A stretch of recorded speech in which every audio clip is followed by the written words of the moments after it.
አሳድጌ በሌሊቱ ተነጠቅኩኝ ልጄን ነጠቁኝ የዳንግለዋ እናት የምትለው ቸግሯታል ሐዘኗ ከመሬት ላይ ጥሏታል ሳግ ድምጿን ዘግቶታል የ7 ዓመት ልጇን መዝገቡ ታደለን አብይ አህመድ የላኩት ብርሃኑ ጁላ የፈቀዱት ይልማ መርዳሳ ያዘዙት ኃይል ገደለባት በማለዳው ለከበቧት ጎረቤቶቿ ተነጠቅሁ ብቻ ትላለች የመዝገቡ ታላቅ ወንድም ደግሞ በእንባ የታረሱ ጉንጮቹን ሳይጠርግ ወንድሜ ታናሽ ነበር ይላል ማች ማን ነው የሚባል መዝገቡ ማን መዝገቡ ታደለ ምንህ ነው ወንድምህ ነው ታላቅ ወንድምህ ነው ታናሽ ነው ስንት ዓመቱ ነው 7 ዓመቱ ነው ይህ በምስሉ ላይ የሚታየው ሕፃን ደግሞ 4 ዓመቱ ነው አሜን እንየው ይባላል በደጋዳሞት ፈረስ ቤት ከተማ ከእናቱ ጋር ወዲያ ወዲህ ይል ነበር እናቱ ሳምራዊት አምደወርቅ እንደ አገሩ ባህል እንደ ሁል ጊዜው የ4 ዓመት ልጇ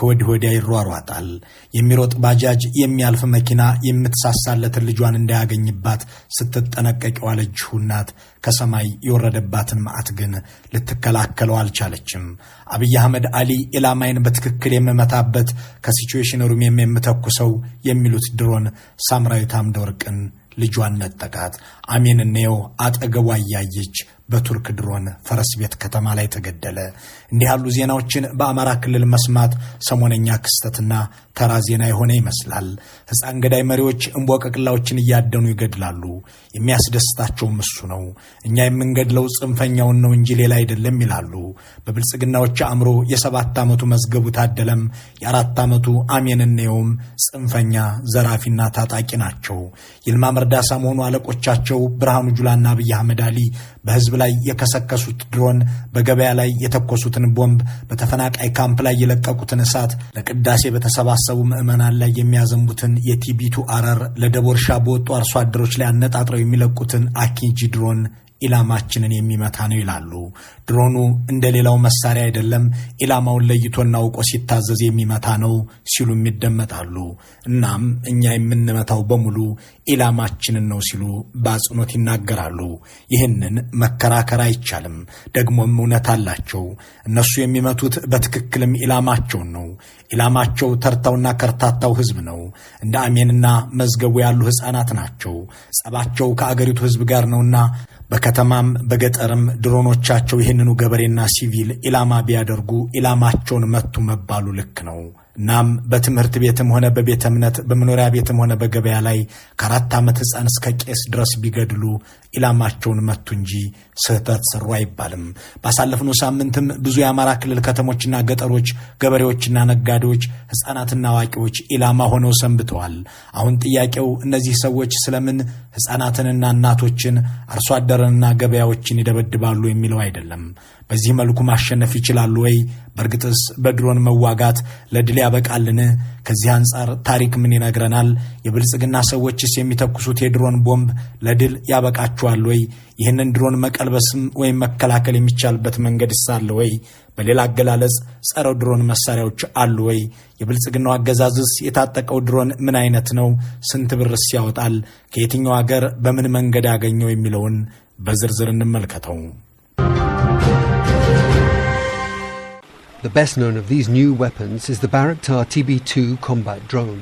ድሮን የተባለውን ሰው አልባ መሳሪያ ወደ ጦር ሜዳ በማሰማራት ቀዳሚው ሀገር ማነች በሚለው ላይ መግባባት የለም ኦስትሪያ በቬንስ ጦርነት ወቅት በ1849 የተጠቀመዋለሁ ትላለች የእንግሊዝ የባህር ኃይል ዘብ ደግሞ በ1916 ገጣጥሜ በ1935 ጥቅም ላይ የዋልኩት ቀዳሚው ሀገር ነኝ ይላል ሁሉም ያሉትን ቢሉ ግን የአሜሪካን ያህል በጦር ሜዳ አደባባይ ላይ የዋለው የለም ግን አሜሪካን ብትሆን ድሮንን በሰው ገላ ላይ መተኮስ ከጀመረች ገና 25 ዓመት እንኳን አልሞላትም ከዚያ በፊት በነበሩት ዘመናት ድሮንን የምትጠቀመው ለስለላ ነበር በጠላት ወረዳ ሄዶ ቪዲዮ ቀርጾ ፎቶ አንስቶ መረጃ ሰብስቦ እንዲመለስ ለማድረግ ገና በቪየትናም ጦርነት ዘመን ጀምሮ ተገልግላበታለች ቦምብ ጣይና ፈንጂ ተሸካሚ ድሮን ማሰማራት የጀመረችው ግን በኢራቅና በአፍጋኒስታን ጦርነቶች ነው ተኳሽ ድሮንን በመገጣጠምና በማምረት ደግሞ እስራኤሎችና አሜሪካኖች ይፎካከራሉ አይሁዶቹ በ1973 እኛ የጀመርነው ነው ሲሉ፣ አሜሪካኖች ደግሞ በ95 እኛ አዘምነን ያመረትነውን ድሮን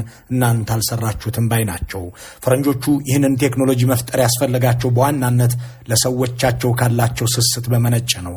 የጦር ጀቶች በአየር መቃወሚያዎች እየተመቱ በብዙ ዓመት ልፋት የሰለጠኑ ፓይለቶችና ረዳቶቻቸውም እየተከሰከሱ የመሞታቸው ኪሳራ ይቀር ዘንድ ሰው የሌለው ተኳሽ ፈጥረዋል። ይህም ከጄትና የውጊያ አውሮፕላኖች እጅግ የተራቀቀ በዋጋም የረከሰ ሆኗል። በአሁኑ ወቅትም ከ100 በላይ ሀገራትና አገር የማይመሩ ቡድኖች፣ መንግስታዊና ከመንግስት ውጭ የሆኑ ኃይሎች ድሮን ታጥቀዋል ይላል የቀድሞው የቢቢሲ ወታደራዊ ጉዳዮች ዘጋቢ ጆናታን ማርከስ።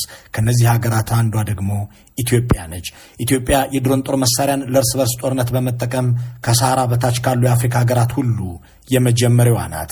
ለልማት ሳይሆን ለጥፋት የራሱንም ህዝብ ለመግደል ድሮንን ጥቅም ላይ የዋለው የብልጽግናው መንግስት ህዳር የመጀመሪያ ሳምንት በትግራይ ክልል 2013 ላይ ነበር የመጀመሪያውን የድሮን ቦምብ የጣለው። ያ ድሮንም ከኢትዮጵያ የአየርና የምድር ክልል ውስጥ የተተኮሰ ሳይሆን ከኤርትራው የአሰብ ወደብ የተነሳ ነበር። ጸረ ኢትዮጵያ ኃይሎችን አቀናጅቶ ኢትዮጵያውያን ላይ መዝመት የሚሆንለት የብልጽግናው አገዛዝ በወቅቱ የተባበሩት አረብ ኤምሬቶች ለየመን ጦርነት ብላ የጦር ሰፈሯ ይሆን ዘንድ ተከራይተው በነበረው የአሰብ ወደብ ላይ አሳርፋቸው የነበሩትን ድሮኖች ተውሶ በትግራይ ክልል ተኩሷል። በወቅቱ ንብረትነቱ የኤምሬቶች የሆነ ድሮን በኢትዮጵያ ግዛት ውስጥ መተኮሱ በዓለም አቀፍ ሚዲያዎች ሲዘገብም ጠቅላይ ሚኒስትር አብይ ማብራሪያ ሰጡ። ድሮኑ የኛው ነው፣ ለጦርነቱ ስንዘጋጅ በነበረበት ወቅትም የታጠቅነው ነው፣ ይህንንም ለደብረ ጽዮን ነግሬዋለሁ፣ ከፈለጋችሁ ወጥታችሁ ማየት ትችላላችሁ በማለት የራሳቸውን የፓርላማ ብጤዎች ሲጋብዙ የተሰሙት በ3 ሳምንት ጦርነቱን ድል አደረገው ብለው መግለጫ በሰጡበት ወቅት ነበር። የድሮን ወይም ዩኤቪ አንማን ኤር ቬሂክል የሚባሉትን ለመታጠቅ ሰፊ ስራ ሰራን። ግን እነሱ በሚያውቋቸው ቦታዎች በማስቀመጥ ቁጥራቸውን፣ ታይፓቸውን እንዲያዩ አልፈቀድንላቸውም። የተዘጋጀው ድሮን በሚመለከት ብዙ ወሬዎች ይወራሉ። ያው በግልጽ ሄዳችሁ ማየት ትችላላችሁ። ለዓመታት ሲታሰብበት የቆየና የተገነባ አቅም ነው። ነገር ግን የድሮኑን በሚመለከት የጁንታው ኃይል እኔ አልደበቅኳቸውም። በግልጽ ከጥቂት ወራት በፊት የሚሊሻ ውጊያ እንዋጋም፣ ዘመናዊ ውጊያ እንዋጋለን፣ እንደዚህ አይነት ትጥቆችም አለን፣ እባካችሁን ውጊያ አታስቡ ብያቸዋል።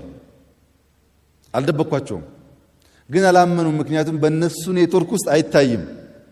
ጦርነት ሳንዘጋጅ ተጀመረብን አላሉንም ነበር ወይ? ታዲያ እንዲህ አድርገው በድብቅ ድሮን እስከ መታጠቅ መድረሱ ከታወቀና ለጠላትም እስከ መንገር ከደረሱ ይህንን ለምን ይላሉ ወዘተ የሚሉትን ጥያቄዎች ለማንሳት የሚፈቅድ አእምሮ ያልነበረው የወቅቱ የጥፋት መንጋቸው በህፃናትና አሮጊቶች ገላ ላይ የሚተኮስን ድሮን በላይነሽ አመዴ የሚል ቅጽል ስም አውጥቶ ይንጫጫ ነበር። ይህ አብይ አህመድን ቢያንስ እስከ 2015 ዓ.ም ድረስ ተሸክሞ የተጓዘ የጥፋት መንጋ የትግራይ ህፃናት በመጫወቻ ቦታ በድሮን ተደብድበው መገደላቸው በዓለም አቀፍ ሚዲያዎች ሲዘገብ ገጥመን መስሎኝ እያለ ያዋድድ ነበር። ሆኖም የተባበሩት አረብ ኤምሬቶች በውሰት የሰጠችው ድሮን በህዝብና መሰረተ ልማት ላይ ያደረሰውን ጉዳት ያስተዋሉት አሜሪካኖች አቡዳቢ ይህንን ድጋፏ እንድታቋርጥ አስደረጉ። አብይ አህመድም ወደ ጄቶቻቸውና ሚጎቻቸው ዞሩ። በዚህም ኮሎኔል ታንጎ ኃይሉ የተባለ መኮንን ያበራት የነበረች ሚግ 23 ህዳር 26 2013 ዛና በተባለ ቦታ ተመታች። ፓይለቷም አልተረፈም፣ ሚጓም ተቃጠለች። በተመሳሳይ ሰሞን የአብያዲ ከተማን ሊደበድብ የሄደውና ይህ በምስሉ ላይ የሚታየው ሻምበል ታደሰ አብርሃምም ሚጉ ስትመታ እሱ በጃንጥላ ወርዶ ህይወቱን አተረፈ። የምስራቅ አየር ምድብ ምክትል አዛዥ የነበረው ኮሎኔል ሚካኤል ሰርቤም ጀት ይዞ ሊተኩስ ሲሄድ በ2013 ክረምት በአፋር ክልል ውጊያ ላይ በትግራይ ኃይሎች የአየር መቃወሚያ ተመትቶ ቀርቷል። ኮሎኔል ተፈራ እያለው ደግሞ በሰኔ 2013 ኤል 100 ሄርኩለስ የተባለችን የአሜሪካ ሰራሽ አውሮፕላን ይዞ ከ5 የበረራ ባልደረቦቹ ጋር ወደ መቀለ ሲያቀና ግጀት አካባቢ ተመትቶ ወደቀ። አውሮፕላኑም ሆነ አብራሪውና ባልደረቦቹ አልተረፉም። እነዚህ ሁሉ አውሮፕላኖች በወጡበት መቅረታቸው እንደ ፍየገላም እየተንሳፈፉ መውደቃቸው ያስጨነቃቸው ጠቅላይ ሚኒስትሩ ድሮንን መታጠቅ ግድ ነው ብለው ወሰኑ። እናም እግረኛ ሰራዊታቸው እየሸሸ ወደ አዲስ አበባ አቅጣጫ ሲጓዝ እሳቸው በ2013 ነሐሴ ላይ ወደ ቱርክ አቀኑ። ወደ ተባበሩት አረብ ኤምሬቶችም ደወሉ። ኢትዮጵያ ድሮን የተባለውን ሰው አልባ መሳሪያ መታጠቅ የጀመረችው ከዚህ በኋላ እንጂ ከጦርነቱ በፊት አልነበረም። ከጦርነቱ በፊት ያነበረው ሁኔታ የውሰት ነበር። ለሳፋሪኮም የሸጡት የቴሌኮም አገልግሎት ያስገኘላቸውን $800 ሚሊዮን ይዘው ገበያ የወጡት ጠቅላይ ሚኒስትሩ ከቱርክ ብቻ ሳይሆን ማዕቀብ ከተጣለባት ኢራንም መግዛታቸው ተሰማ። ወንድሜ የሚሉት መሐመድ ቢን ዛይድም ከቻይና ድሮን ገዙላቸው። በቃ ታርጌት ነው፣ ጠላት ነው ካልከው ጠላት ላይ ነው የሚያርፈው። የብልጽግናው መንግስት በ2013 መጨረሻና 2014 መጀመሪያ ላይ ወደ ኢትዮጵያ ያስገባቸውን የድሮን ጦር መሳሪያዎች በማስመልከት ዘርዘር ያለ ዘገባ የጻፈው ሮይተርስ የኢትዮጵያ ዋነኛ ድሮን አቅራቢ የነበረችው ቱርክ መሆኗን ይጠቅስና ቲቢቱ 2 የተባለውን ድሮንም መንግስት ከኦሮሚያና የትግራይ ኃይሎች ጋር ለሚያካሂደው ውጊያ እንደተገለገለበት ይገልጻል። ለነዚህ ሰው አልባ የጦር መሳሪያዎችም የአዲስ አበባው መንግስት በ3 ወራት ውስጥ ብቻ $51 ሚሊዮን ወጪ አድርጓልና ይህም ለጥገናና ለባለሙያ ስልጠና የሚወጣውን ወጪ የሚያካትት ነው ብሏል። ይህ ድሮን የሚመረተው ባይራክተር በተባለ ኩባንያ ሲሆን የሚተዳደረው ደግሞ በቱርኩ ፕሬዝዳንት አማች ነው። ድሮኑ ከሌሎች ሀገሮች ድሮን አንጻር ሲታይ ዋጋው ርካሽ መሆኑ ይነገርለታል። የአልጀዚራ የምርመራ ዘገባ ከትግራይ ኃይሎች ጋር በነበረው ውጊያ ይህ ድሮን ከሰሜን ሸዋ እስከ ደቡብ ወሎ ጥቅም ላይ ውሏል። የቱርክ ድሮን ረዥም ርቀት የማይጓዝ ብዙ ቦምብ የማይሸከምና በዋጋም ውድ የማይባል ነው ይላል። ብዙ ተተኳሽ ባይሸከምም ረዥም ርቀት ባይበርም በአንድ በተወሰነ ኢላማ አካባቢ ረዥም ሰዓታትን ስለላ እንዲያደርግና ዝርዝር ነገሮችን እንዲያመጣ ያስችላል። ወደ ማዘዣ ጣቢያን በፍጥነት ተመልሶ መረጃዎችን ለማቅረብ ያግዛል። እነዚህን በዋጋን በአንጻራዊነት ርካሽ የሚባሉ ድሮኖችን በርከት አድርጎ በጠላት ኢላማ ላይ በአንድ ጊዜ በማሰለፍ በውጊያ ቀጠና ረዘም ያለ ሰዓታትም እንዲቆዩ ማድረግ እንደሚቻል ባለሙያዎቹ ያስረዳሉ። አገዛዙ የአማራ ክልልን ጦርነት ከጀመረ በኋላ የጨመረው ድሮን አኪቺ ተብሎ የሚጠራው ሲሆን ይህ ከቀደሙት የቲቢቱና የቲቢ1 ድሮኖች የላቀ የማድረግ አቅም ያለው ነው። በጉዳዩ ላይ የተጻፉት መረጃዎች እንደሚያስረዱት 12.5 ሜትር ርዝማኔ ያለውና 20 ሜትር የተዘረጉ ክንፎች ያሉት ይህ አኪቺ የተሰኘ ድሮን 5500 ኪሎ ግራም ቦምብ የሚመዝን ተተኳሽና የስለላ መሳሪያዎችንም መሸከም ይችላል። ለ60 ሰዓታት አየር ላይ መቆየት የሚችለው ይህ ድሮን በጥልቀት ፎቶዎችን ማንሳት፣ ቪዲዮዎችን መቅረጽ የሚያስችል ካሜራ ተገጥሞለታል። ይህንን ድሮን በቤተ መንግስት ግቢ ውስጥና ኮተቤ በሚገኘው የደህንነት ማሰልጠኛ ግቢ ውስጥ አሳርፈውት እንደነበር የሚነገርላቸው ጠቅላይ ሚኒስትሩ ከቅርብ ጊዜያት ወዲህ ወደ ባህር ዳር እንደላኩት ተሰምቷል። በሰሜኑ ጦርነት ድሮን ያዋጣችሁና ለወትሮ በሌሎች ሀገራት የውስጥ ጉዳይ ጣልቃ አልገባም ስትል የምትደመጠው ቻይና ዊንግሎንግ 2 የተባለ ሰው አልባ የውጊያ መሳሪያዋን በኤምሬቶች በኩል ለብልጽግናው መንግስት ሸጣ የነበረ ቢሆንም በአማራ ክልሉ ጦርነት ላይ እንዲሰማራ ግን የወደደች አትመስልም። እነ ይልማ መርዳሳ ጠግኝልን ብለው ልከውላት በዚያው እንዲቀር ስለማድረጓ ሰምተናል። የብልጽግናው መንግስት ሌላኛው ድሮን ሻጭ አገር ኢራን እንደነበረች ቢቢሲና የአሜሪካ መንግስት ገልጸዋል። የኢራኑ ድሮን ሙሃጅር 6 የሚል ስያሜ ያለው ሲሆን አነስተኛ የጦር ሰፈሮችን የሚያካልል ነው። አልጀዚራ እንደጻፈው ይህ ድሮን ዋና ማዘዣ ጣቢያውን በአፋርና ሰመራ አድርጎ ለመንግስት የጦር አዛዦች መረጃ በማቀበልና በተገጠመለት ቃይም ግሊድ በተባለ ቦምብ የትግራይ ኃይሎች ተሽከርካሪዎችን በመምታት አገልግሏል። አሁን በአማራ ክልል ጦርነት እየሰጠ ያለው ጥቅም ይፋ አልሆነም። ሁሉም ድሮኖች ከጦር ወረዳዎች ርቀው በሚገኙ ባለሙያዎች የሚዘወሩ ሲሆኑ ተንታኞች፣ የስለላ ባለሙያዎች፣ የጦርነት እቅድ አውጪዎች፣ የጦር አዛዦችና የሚመለከታቸው ባለስልጣናት ተገኝተው ይመሯቸዋል። ለዚያም ነው ጠቅላይ ሚኒስትር አብይ ድሮን የምንተኩሰው ከሲቹዌሽን ሩም ፈርመን ነው ማለታቸው። ድሮን በሲቹዌሽን ሩም ተቀምጦ እያንዳንዱ ታርጌት ይሄ ከሆነ ታርጌት ከታየ በኋላ ፓይለቱ ለዘመቻ መኮንን ጥያቄ አቅርቦለት በእያንዳንዷ ታርጌት ተፈርሞ ነው። ከፈለገ የተከበረው ምክር ቤት ማየት ይችላል። በተኮስነው ሚሳኤል ወይም ጥይት ልክ ፊርማ አለ። ለእያንዳንዷ ታርጌት ኃላፊነት ይወሰዳል። ዝም ብሎ የአቡሰጥ የሚሊሻ ጫወታ አይደለም። አንድ ቲቢቱ ቱርክ ሰራሽ ሰው አልባ አውሮፕላን ከ5 እስከ $6 ሚሊዮን ዋጋ እንደሚያወጣና አብሮት ከሚሸጠው የተለያየ መሳሪያና አገልግሎት ጋር ከሆነ ደግሞ ከዚያ በላይ እንደሚተመን ጽፏል ቢቢሲ። አኪንቺ የተሰኘው የ2021 ምርት ደግሞ ከ20 እስከ $50 ሚሊዮን እንደሚያወጣ ይገመታል። በአሁኑ ወቅት ይህንን ዋጋ ከፍለው አኪቺ የታጠቁ የዓለም ሀገራት የተሻለ የተፈጥሮ ሀብትና ኢኮኖሚ ያላቸው ማለትም ራሷን ቱርክን ጨምሮ ሊቢያ፣ ፓኪስታን፣ አዘርባይጃን ሲሆኑ መናጢዋ ድሃ ኢትዮጵያም ገዝታ ህዝቧ ላይ እየተኮሰችው ነው። አፍሪካን ሪፖርት የዲፕሎማቲክ ምንጮችንና ወታደራዊ መረጃዎችን ተጠቅሞ የጻፈው ሪፖርት እንደሚለው 10 የቻይና ዊንግሎንግ ድሮኖችን፣ ቢያንስ 4 የቱርክ ቲቢቱ ድሮኖችና 2 የኢራን ድሮኖችን መንግስት እስከ 2014 መጨረሻ ድረስ ታጥቋል። ይህም ከአፍሪካ ብዙ ድሮን የታጠቀ መንግስት ያደርገዋል ይልና ናይጄሪያ ከሱ እንደምትቀጥል ይገልጻል። ድሮንን ራሱን ከነባለሙያዎቹና መለዋወጮቹ ከመግዛት በተጨማሪ አየር ላይ ሲቆይም የሚያስከፍለው ዋጋ ብዙ እንደሆነ ይነገራል። በ2014 የበጋ ወራት በባህር ዳር በተካሄደና ጄኔራል ይልማ መርዳሳና ሌሎች መኮንኖች በመሩት ስብሰባ ላይ የወቅቱ የአብይ አማሮች ጀግናው ሰራዊታችን ለምን ቆቦ ላይ ቆመ? ለምንስ ትግራይ ድረስ ገብቶ ጁንታውን አይጨርስልንም? ለምንስ በድሮን አይደበድብልንም? ብለው ሲጠይቋቸው የሰጡት ምላሽ ለዚህ ጥሩ ማሳያ ይሆናል። ጁንታው አማራና አፋር ክልል ከገባ በኋላ የተዋጋነው በድሮን ነው። አንድን ድሮን አየር ላይ ለ1 ሰዓት ለማቆየት 1 ሚሊዮን ብር እናወጣለን። 10 ድሮን አየር ላይ ለ1 ሰዓት ብናቆይ 10 ሚሊዮን ብር አወጣን ማለት ነው። ይህ የሚተኮሰውን ቦምብና ለሚተኩሰው ሰው በውጭ ምንዛሬ የሚከፈለውን አበል አይጨምርም። በዚህ መልኩ እየተዋጋን ከቆቦ በኋላም መቀጠል አንችልም በማለት ነበር ጄኔራል ይልማ ወጪውን ያብራሩት። ይሄ ታጣቂ ነው፣ ይሄ ታጣቂ አይደለም፣ ይሄ የህዝብ ንብረት ነው አይደለም ብለ የሚያጠራጥር አንድም ነገር የለም። አንድም ነገር ለውጊያ ነው ድሮን የተሰራው። የገዛ ነው ልንዋጋበት ነው እንጂ ድሮን አለን እያልን በሚዲያ ልንገልጸው አይደለም።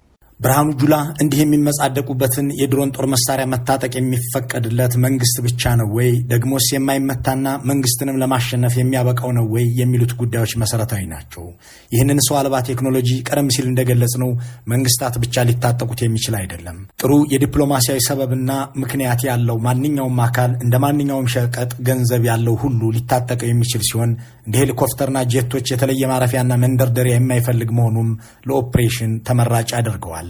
በአሁኑ ወቅት መንግስታት ብቻ ሳይሆኑ የሱዳኑ ሄሚቲ በኤሚሬቶች እገዛ፣ የየመኑ ሁቲ፣ የሊባኖስ ሂዝቦላና መሰል ታጣቂ ድርጅቶችም ድሮን ታጥቀዋል። ለዚያም ነው ሂዝቦላ የጠቅላይ ሚኒስትር ኔታንያሁን ቤት እስከ መደብደብ የደረሰው። ድሮኖችን በኤሌክትሮኒክ መሳሪያ ሞገዳቸውን በማዛባት ኢላማቸውን እንዲስቱ ከማድረግ ጀምሮ በተለያዩ መንገዶች የሚያደርሱትን ጉዳት መከላከል የሚቻል መሆኑን የሚገልጹ ሰዎች በዘርፉ የሰለጠኑ ባለሙያዎችን ማግኘት ያስፈልጋል ይላሉ። ሞገዱን ጃም በማድረግ ድሮኑን ከማዘዣ ጣቢያ ሆኖ ከሚቆጣጠረው ፓይለት በመንጠቅ አቅጣጫ አስቶ እንዲከሰከስ ማድረግ፣ የሳይበር ጥቃት መፈጸምና የጂፒኤስ ሲግናሉን እንዲዛባ ማድረግ የሚሉት ዋና ዋና ጸረ ድሮን የቴክኖሎጂ መንገዶች ናቸው። ሎክሄድ ማርቲን አቴና በተባለውና መኪና ላይ በሚገጠም ጨረራ መንጭ መሳሪያ ደግሞ ድሮኑን አየር ላይ ያለ መጥቶ መጣል ይቻላል። ይህንን ብዙ ጊዜ የሚያመርተውና የሚታጠቀው የአሜሪካው ፔንታገን መሆኑን በጉዳዩ ላይ የጻፉ ሰዎች ይጠቁማሉ።